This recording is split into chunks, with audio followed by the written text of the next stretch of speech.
Great morning my dear friend, Bhupesh Anand एक बार फिर आपके सामने। So today will going to start with lecture number 6, chapter number 6, lecture number 1। आज हम एक ऐसा चैप्टर स्टार्ट कर रहे हैं दोस्तों जिसका रिलेशनशिप चैप्टर 7, चैप्टर 8, ये सभी चैप्टर्स इंटरकनेक्टेड चैप्टर्स हैं।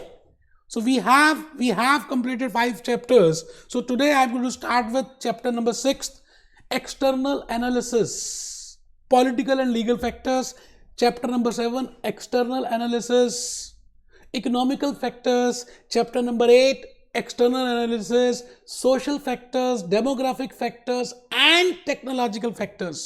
बेटे बड़ा ही इंटरेस्टिंग ये तीनों चैप्टर्स हैं और मेरे फेवरेट चैप्टर्स हैं दोस्तों.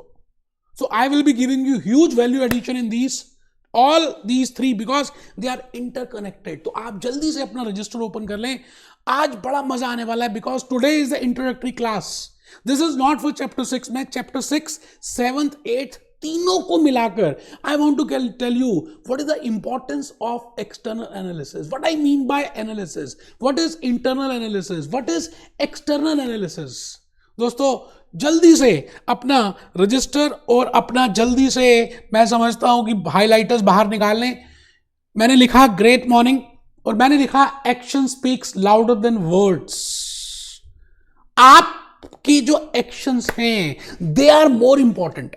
तो lecture number 1, chapter number 6. No doubt we are starting with chapter number 6, that is external analysis on political and legal factors. But मैं आपको आज के इस लेक्चर में मैं ये कहता हूं I want to give you a introductory for chapter 6, 7th and 8th because all ये सारे chapters interconnected हैं. जैसे आपने chapter 1 किया business organization, chapter 2 किया business organizational structure, chapter 3 किया बिजनेस ऑर्गेनाइजेशनल कल्चर. तो हमने तीनों चैप्टर्स की बात की. Then chapter number 4 information technology and chapter number 5 stakeholders. मैं पहले 3 चैप्टर्स की बात करूं अगर business organisation structure and business culture, they are interconnected. That is internal analysis. आज से from chapter 6, chapter 7, chapter 8, I will be doing external analysis and I will be telling you what is the difference between internal analysis and external analysis. तो मुझे लगता है आप सभी ने registers open कर लिए हैं. आप प्लीज नोट डाउन करें. I have prepared hand written slides. I have prepared so many things for lecture 6, for chapter 6, 7 and 8. बेटे मैं बड़ा एक्साइटेड हूँ आज. मैं बड़ा ज़्यादा एक्साइटेड हूँ. External analysis chapter 6 political and legal factors आप लिखें.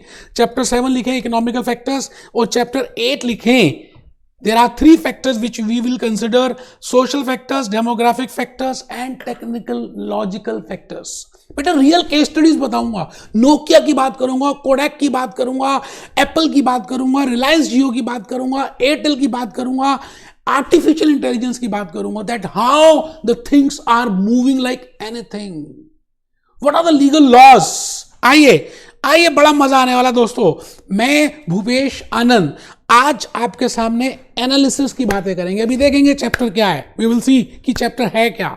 But before that you should have a basic idea what I mean by analysis. आपने जब ACCA का कोर्स ज्वाइन किया, उसको ज्वाइन करने से पहले आपने 2 तरह के एनालिसिस किए जाने अनजाने में. You did 2 types of analysis. One is internal analysis and second is external analysis. Internal में आपने अपनी कैपेबिलिटी, अपनी बातें, अपना हार्डवर्क, अपने स्किल, अपनी परफॉर्मेंस, अपने प्लस, अपने माइनस, अपना स्वॉट एनालिसिस किया, अंदर की बात. एंड सेकंड इज आपने फ्रेंड से पूछा, दोस्तों से पूछा, साइट देखी, गूगल बाबा से पूछा. बेटे that is external analysis. So similarly for a business organization, if I want to start with a business, Reliance Jio ने अपना प्रोजेक्ट जो स्टार्ट किया, Mukesh Ambani must have done 2 types of analysis. Uber cabs 2 तरह का एनालिसिस हुआ होगा बेटे, internal and external. Swiggy, Domino's pizza, there are 2 types of analysis. Xiaomi बेटे MI के फोन्स जो आ रहे हैं, मैंने कहा I have to do 2 types of analysis. तो what is the difference between these 2. एक बच्चे ने पूछा, एक बच्चे का तो मूड ही बिल्कुल खराब हो गया. बैठा हुआ देखो मेरे फेस टू फेस के लेक्चर में, क्योंकि मैं उसको देख नहीं रहा, मैं कैमरे की तरफ देख रहा हूं. तो वो बच्चा कहता है मेरी तरफ देखो. बेटे इतनी भीड़ हो चुकी है F1 के पेपर में, अकाउंटेंट एंड बिजनेस, जो क्लासरूम में आ रहे हैं मेरे पास. तो आइए मैं आपको भी देखूंगा, इनको भी देखूंगा, दोनों को देखूंगा दोस्तों. बड़ा ही मजा आने वाला है. और आज मैं आपके सामने केस स्टडीज करूंगा, आई विल टेल यू कि भाई बेसिक रियल एग्जाम्पल्स क्या हैं, आपके घर के एग्जाम्पल्स क्या हैं, उसके accordingly what is the meaning of analysis. मैं रियल एग्जाम्पल्स की बात करूंगा, मूवीज की बात करूंगा। आइए हम एक छोटी सी मूवी देख लें, एक छोटी सी गाना देख लें, हम गाना देख लें कि गाना है क्या। आइए देखिए मैं ये ज्यादा देर के लिए नहीं चला सकता due to so many reasons, लेकिन आप एक सेकंड के लिए अगर इसको थोड़ा सा देखें, 10-12 सेकंड के लिए, शाहरुख खान आपको कुछ कहने वाला है। मूवी का नाम है ओम शांति ओम, और शाहरुख खान का सपना था कि वो इस पूरे उसको फिल्म फेयर अवार्ड मिले, और मिल जाता है। अब वो फिल्म फेयर अवार्ड मिलने के बाद अपना एक्सपीरियंस शेयर कर रहा है, बेटे वो एक्सपीरियंस देखना है। वो कहता है कि अगर आप चाहें और उस चीज को पाने के लिए मेहनत करें, शिद्दत करें, तो पूरी कायनात आपकी हेल्प करती है उसको देने के लिए। मैं चलाऊंगा सर थोड़ी देर के लिए, आप देखिए क्या कह रहा है शाहरुख खान। शाहरुख खान बेटे मन की बात कर रहा है। इतनी शिद्दत से मैंने तुम्हें पाने की कोशिश की है। बेटे मैं ज्यादा देर तक नहीं चला सकता, मैंने आपको ये बताने की कोशिश की कि शाहरुख खान वॉन्ट्स टू से यू, बेटे शाहरुख खान क्या कहना चाहता है कि अगर आप लाइफ में कुछ भी पाना चाहें तो मिल सकता है। F1, F2, F3, knowledge level, skill level, professional level, ACCA, America, London, बेटे हो सकता है। Now it is possible. थोड़ी सी मेहनत करनी है बेटे, हिम्मत से काम करना है, आप अपना मन छोटा मत करना। आइए let's start with the journey, let's start with the journey. I think you must have written in your notebooks analysis. When I say analysis, there are two types of analysis. One is internal analysis and second is external analysis. So I will be dealing with case studies, I will be doing with this. So let's have a look. बेटे मैं पहला case study, पहला example आपकी life का रोजमर्रा का example दे रहा हूं, and I want to tell you what I mean by analysis. आप ये बताइए कि whenever you go for a doctor, आपका दोस्त या आप कभी तो डॉक्टर के पास गए होंगे। बेटे डॉक्टर आपसे क्या करता है, सपोजिकली ही इज अ डॉक्टर, ये डॉक्टर है बेटा, और आप पेशेंट है। ये बबली इज अ पेशेंट, बेटे बबली पेशेंट है। आप मुझे बताइए कि डॉक्टर इसको मेडिसिन देने से पहले, बबली को मेडिसिन देने से पहले क्या करेगा? डायरेक्टली आएगी बबली मेडिसिन दे देगा, या विल डू सम एनालिसिस? बेटे एनालिसिस करेगा। बबली की तबीयत खराब है, उससे पूछेगा बुखार कब हुआ, खाना क्या खाया था, नींद कितनी आई, कल क्या हुआ था। बेटे so many things he will ask. उसकी आइज को देखेगा, थ्रोट को देखेगा, ब्लड प्रेशर चेक करेगा, बीपी चेक करेगा, शुगर लेवल चेक करेगा, बेटे थर्मोमीटर लगाएगा। There are so many tools with the help of which doctor will find out the problem, the reason. तो बेटे डॉक्टर क्या कर रहा है? एनालिसिस कर रहा है। Now, because after analysis, he can better, judge that which type of disease bubbly is suffering with, and accordingly can give the medicines. ये तो हम लाइफ में देखते हैं, हमारी रोजमर्रा के एग्जाम्पल्स में ये बात है। तो बेटे डॉक्टर इज डूइंग एनालिसिस। अब डॉक्टर दो तरह के एनालिसिस करता है। इंटरनल एनालिसिस, उसकी बॉडी के अंदर के सिम्टम्स, उसकी बॉडी के ब्लड का टेस्ट, उसकी बॉडी के टेम्परेचर, उसकी बॉडी का ब्लड प्रेशर, उसकी नर्व्स वगैरह वगैरह वगैरह। बट अलोंग विद दैट बेटे वो एक्सटर्नली भी देखता है कि आजकल सीजन क्या चल रहा है, आजकल वायरस कौन से चल रहे हैं, चाइना में क्या हो गया, इंडिया में क्या हो रहा है। बेटे एक्सटर्नल और इंटरनल एनालिसिस के बाद ही वो डॉक्टर उसको मेडिसिन देता है। So today I am going to start with, whenever you want to start with a business, because we are doing F1 accountant in business, and we want to find out that I want to run a business, then which type of analysis I should do. We have already covered chapter 1, chapter 2, chapter 3. That is what I mean by business. What is a business organizational structure and the culture. That is internal analysis. So today I will be starting with external analysis. बेटे मैं ये सोचूंगा, मैं आज ये बात करूंगा कि अगर एक बिजनेस एंटिटी एक कंट्री में स्टार्ट करती है, that whether I want to start in India और इन पाकिस्तान और इन बांग्लादेश, मैं किसी कंट्री के अगेंस्ट नहीं हूं, मैं जस्ट एग्जांपल के लिए बताने जा रहा हूं। तो बेटे आप ये बताइए, as a business organisation I will be doing the analysis of that country, that political system of that country, super national political system, national political system, regional council. मैं उस कंट्री के बड़े सारे फैक्टर्स को माइंड में रखूंगा। Legal laws देखूंगा, government policies देखूंगा, कंज्यूमर प्रोटेक्शन की बात करूंगा. So that is external analysis. तो आपको मैं आज यही बताने वाला हूं बेटे. बेटे मैं आपकी लाइफ का एक और दूसरा केस स्टडी, बड़ा प्रैक्टिकल एग्जाम्पल बताने जा रहा हूं. सपोज करते हैं हम सब ने देखा होगा कि हमारे घर में हमारे ब्रदर्स, हमारे सिस्टर्स, जूनियर्स, सीनियर्स, सभी की मैरिजेस जरूर देखी होंगी. बेटे कभी आपने उस प्रोसेस को देखा है, मैरिज के प्रोसेस को, कि एक लड़का होता है और एक लड़की होती है. बेटे लड़का और लड़की के मम्मी पापा होते हैं और लड़के के मम्मी पापा भी होते हैं. बेटे वो जो लड़की के मम्मी पापा, जैसे मैंने यहाँ पे 2-3 लड़कियां बनाई हैं, आप प्लीज इसको पिंच मत करना, डायरेक्टली मैंने वैसे ही बना दिया है. आप ऐसा नहीं है कि आप ऐसे लग रहे हैं, बस just to find out, just to give you an idea, मैंने ये प्रिपेयर किया है कि एक होते हैं लड़के वाले और एक होती है लड़की वाले. बेटे लड़की वाले they are giving their daughter, बेटे अपनी बेटी को, जिसको पाला है उसको देंगे बेटा. सो लड़की वाले क्या करते हैं, they do analysis. They do 2 types of analysis.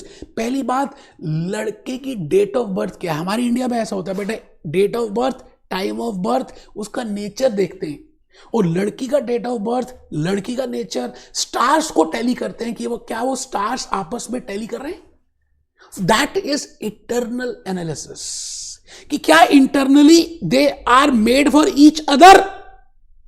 Second point, बेटे आप ये बताइए, लड़की वाले जो लड़की के मम्मी पापा हैं वो क्या कंसिडर करेंगे कि लड़के का खानदान कैसा है, उसके पेरेंट्स कैसे हैं, उनके पेरेंट्स कैसे हैं, ग्रैंड पेरेंट्स कैसे हैं, किस लोकेलिटी में रहता है, कहाँ पे जॉब करता है, कितना अर्न कर लेता है, उसका थॉट्स क्या है, उसका बिहेवियर क्या है, क्या वो मेरी लड़की को रख पाएगा या नहीं, क्या उसका खर्चा बियर कर पाएगा या नहीं.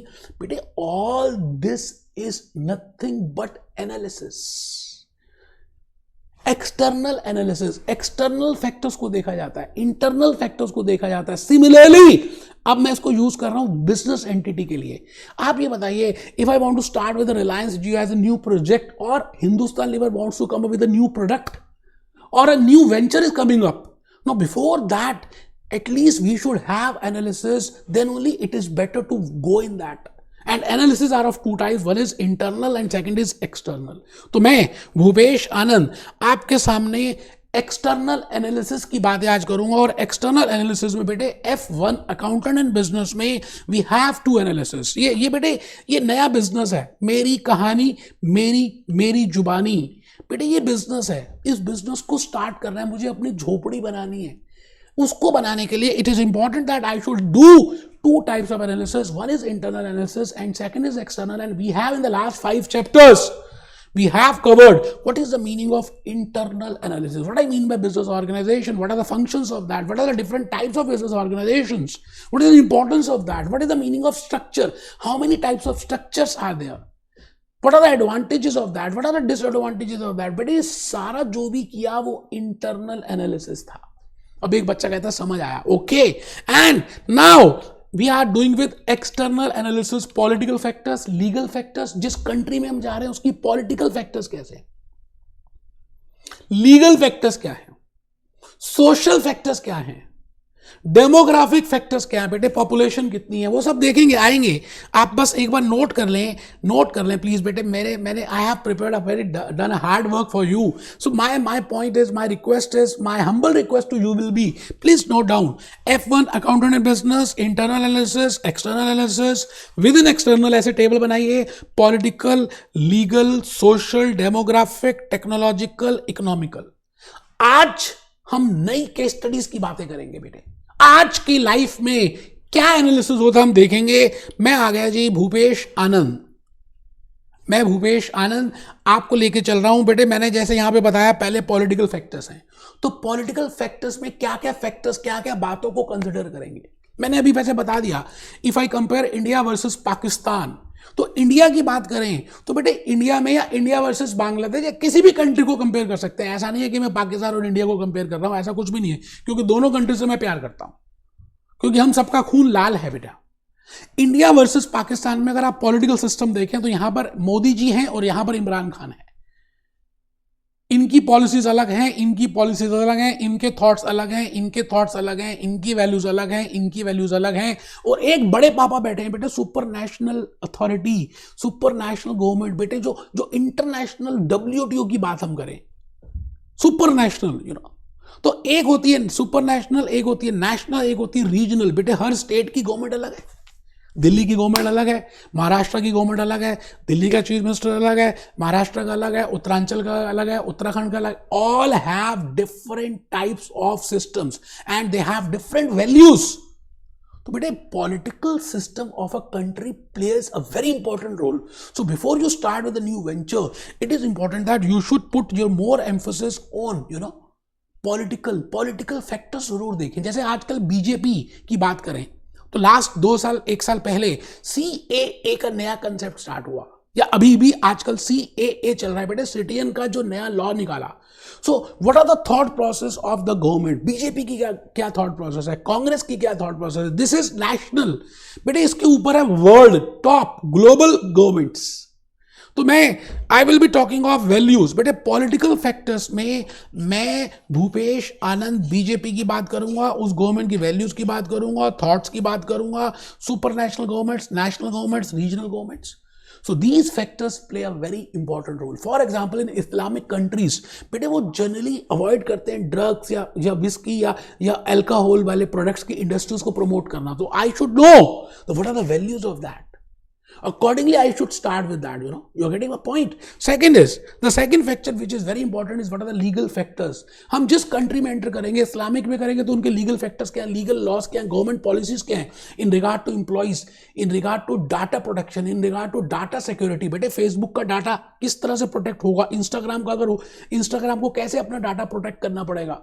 सो ऑल दैट लीगल लॉज क्या है, कंज्यूमर प्रोटेक्शन के लॉज क्या है, डाटा प्रोटेक्शन के लॉज क्या है, इंप्लॉइज के क्या लॉज है, ह्यूमन रिलेशन के क्या लॉज हैं। बेटे all those legal factors also play a very important role whenever you want to start with a business organisation. Hence it is important to do external analysis. बेटे external analysis करना पड़ेगा, करना चाहिए।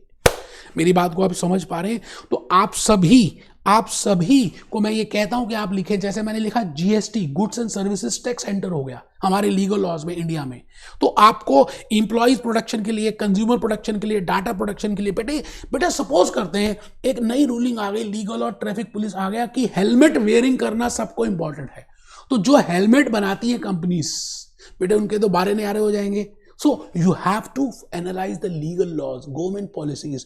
For example, मैं ये कहता हूं कि हमारी इंडिया में सपोजिंगली जो किंडर गार्डन होते हैं, जो स्कूल के छोटे बच्चे नर्सरी वाले होते हैं, उनके लिए एक स्कूल फीस कैप लगा दिया दिल्ली गवर्नमेंट ने, that you can not charge more fees than this amount and you are only in schools. So you have to analyze that, because otherwise आपको अब डाइवर्सिफाई करना पड़ेगा, आपको अदर एरियाज में जाना पड़ेगा।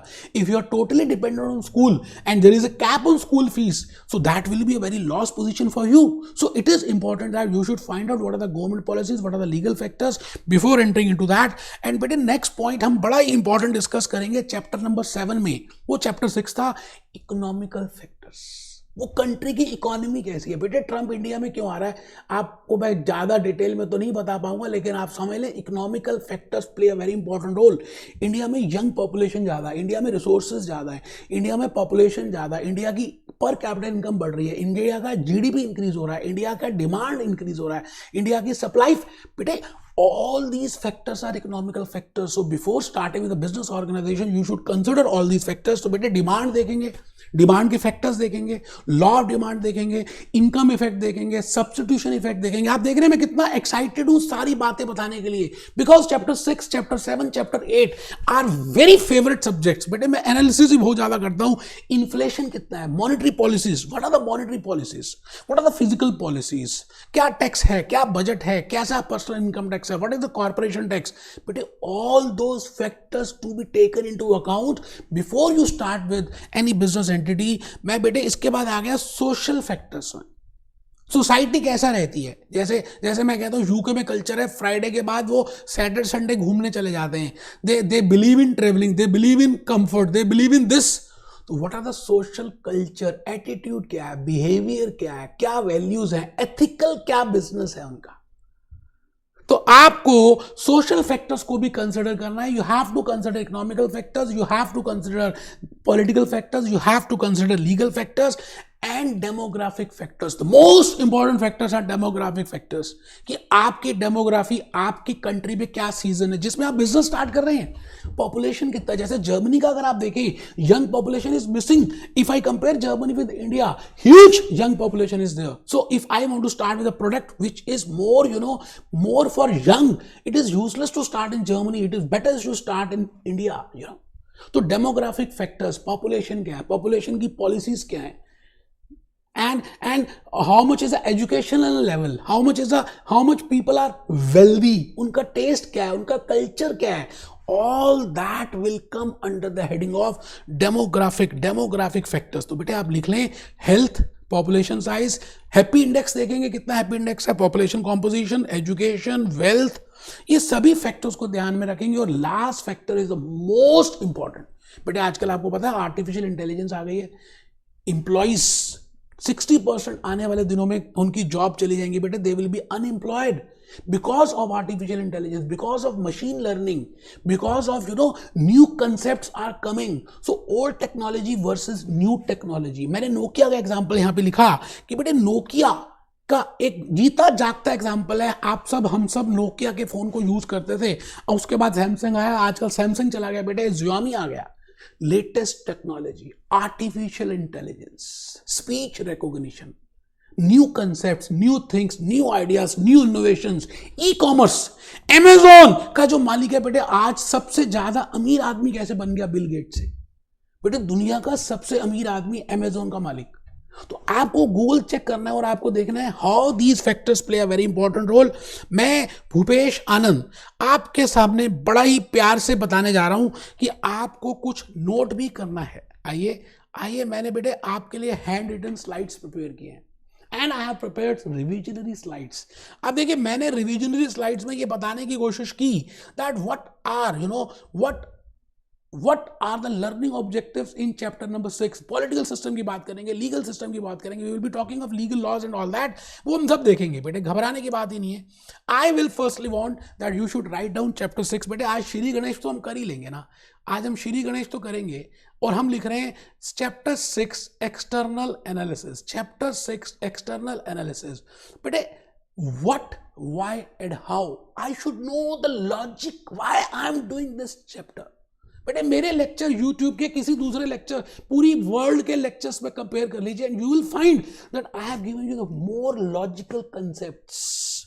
ओपन चैलेंज है बेटे what, why and how it is important to examine, it is important to examine the environment, it is important to examine the environment that operates around an organization।